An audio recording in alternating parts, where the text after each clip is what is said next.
പാവം നിരപരാധിയെ നാട്ടുകാർ ചേർന്ന് ഈ പരുവത്തിലാക്കി. പക്ഷെ സത്യാവസ്ഥ ചേട്ടനെങ്കിലും വിശ്വസിക്കണം. ഉടയതമ്പുരാൻ ആകാശത്തിനിറങ്ങി വന്ന് നിന്നെ ചൂണ്ടി കള്ളനാണ് എന്ന് പറഞ്ഞാൽ പോലും ഞാൻ വിശ്വസിക്കൂല. പക്ഷേ ഇതെനിക്ക് വിശ്വസിച്ചേ പറ്റൂ. അയ്യോ, ഞാൻ കള്ളനല്ല, സത്യസന്ധനായ ഒരു നിരപരാധിയാണ്. എടാ നിരപരാധിയുടെ മോനെ, അന്ന് ഉച്ചയ്ക്ക് പുഴുങ്ങിയ കോഴിമുട്ടയും പൊരിച്ച കോഴിയിറച്ചിയും മൂക്കറ്റ നക്കി നക്കി തിന്നേച്ച് അന്ന് രാത്രി തന്നെ ഇവിടെ വന്ന് കോഴിയെ മോഷ്ടിക്കേണ്ട വല്ല കാര്യം ഉണ്ടായിരുന്നോടാ?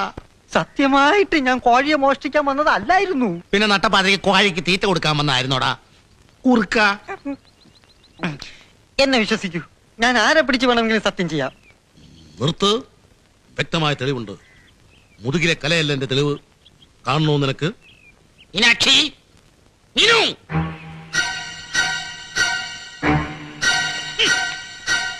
ഈ ഡയറി തന്നെയല്ലേ? എന്താ വേണ്ടാത്തത്? സംഭവം നടന്ന അന്ന് രാത്രി ഈ വീട്ടുപറമ്പിൽ നിന്നും കണ്ടുകിട്ടിയ തൊണ്ടിയാണിത്. അത് പിന്നെ മിണ്ടിപ്പോരുത്. പെണ്ണുങ്ങളെ പോറ്റുന്ന കോഴികളെ മൂട്ടിക്കുന്നതിനേക്കാൾ അന്തസ്സായി ഏതെങ്കിലും ബാങ്ക് കൊള്ളയടിച്ചു വിടാ. എന്നാ എന്നെ കുന്തം കൊണ്ടാ തന്നെ ഒരു കുറുക്കന്റെ ലക്ഷണം. എന്റെ തൊഴിലാണ് സത്യം. നിർത്ത്. തൊഴിൽ പിടിച്ചാണ് സത്യം ചെയ്യുന്നതെങ്കിൽ ഡയറി പിടിച്ചല്ല സത്യം ചെയ്യേണ്ടത്, കോഴിയെ പിടിച്ച് സത്യം ചെയ്യണം. കോഴിയാണ് സത്യം. ആളെ പഠിപ്പിക്കാ കുറുക്കൻ തന്നെയല്ലേ? വത്സലെ, നീയെങ്കിലും എന്നെ വിശ്വസിക്കും, ഞാൻ കള്ളനല്ല. കുഞ്ചേട്ടൻ കണ്ടതല്ലേ? ആ മഹാഭാവി പാവം ചെയ്യാത്തവനെയാണ് കല്ലെറിഞ്ഞത്. എഫോനൊപ്പം എക്സ് കൂടി ചേർത്ത പൂർണ്ണമായെന്ന് ഇപ്പൊ ബോധ്യായി. നെഞ്ചു വളർന്ന് മസ്തിഷ്കം പുറത്തെടുത്താലും വിശ്വസിക്കില്ലെന്ന് വെച്ചാൽ എന്റെ നിരപരാധിത്വം കാലം തെളിയിക്കും. അന്നതായി അമ്മോ. അയ്യോ, നിനക്കെന്താ ഒരു മൂഡൌട്ട്? ഇഷ്ടം തുറന്നു പറയാനുള്ള ശ്രമം ഇന്നും പരാജയപ്പെട്ട് കാണും. വക്കീല് മത്സരിക്കാൻ തയ്യാറായ സ്ഥിതിക്ക് നീ അല്പം സ്പീഡ് കൂട്ടിയേ പറ്റൂ. വൺ വേ ആകുമ്പോ പിന്നെ എത്ര സ്പീഡിൽ വേണമെങ്കിലും പോവാലോ, അല്ലേ കൂട്ടുകാരാ? എന്തായാലും മത്സരിക്കാനൊന്നും ഞാനില്ല. മനസ്സറിഞ്ഞ് ഇഷ്ടപ്പെടുന്നുണ്ടെങ്കിൽ മതി. എനിക്ക് ഉറപ്പാ അവൾക്ക് എന്നെ ഇഷ്ടമാണെന്ന്. അല്ല, സപ്പർ സർക്കിറ്റ് എടുത്തിട്ട് കുറെ ദിവസമായില്ലേ? ഇന്നൊന്ന് കളപ്പുര കൂടിയാലോ? വിശാലാക്ഷൻ സംഭവം മറന്നു നീ. ഏതായാലും ഇത് ഇവിടം കൊണ്ട് അവസാനിപ്പിക്കുന്ന നല്ലെന്ന് എനിക്ക് തോന്നണേ. പല നാൾ കട്ടൽ ഒരു നാൾ പിടിക്കപ്പെടുന്ന ചൊല്ല്.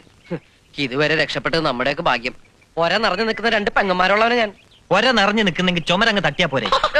കൊത്തി കൊത്തി തറവാട്ടിക്കൽ കൊത്തല്ലേ? പേരുദോഷം പെങ്ങന്മാർക്ക് മാത്രമൊന്നുമല്ല, എനിക്കുണ്ട്.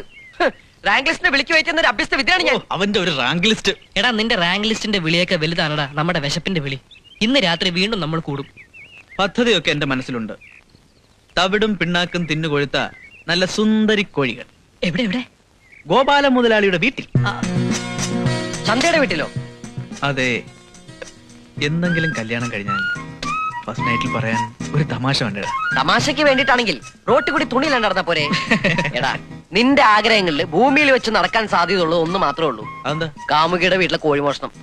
വിവാഹവും ഫസ്റ്റ് നൈറ്റും പരലോകത്ത് വെച്ചെങ്കിലും നടക്കട്ടെ എന്ന് ഞങ്ങൾ നിനക്ക് വേണ്ടി പ്രാർത്ഥിക്കുന്നു. ആമേൻ.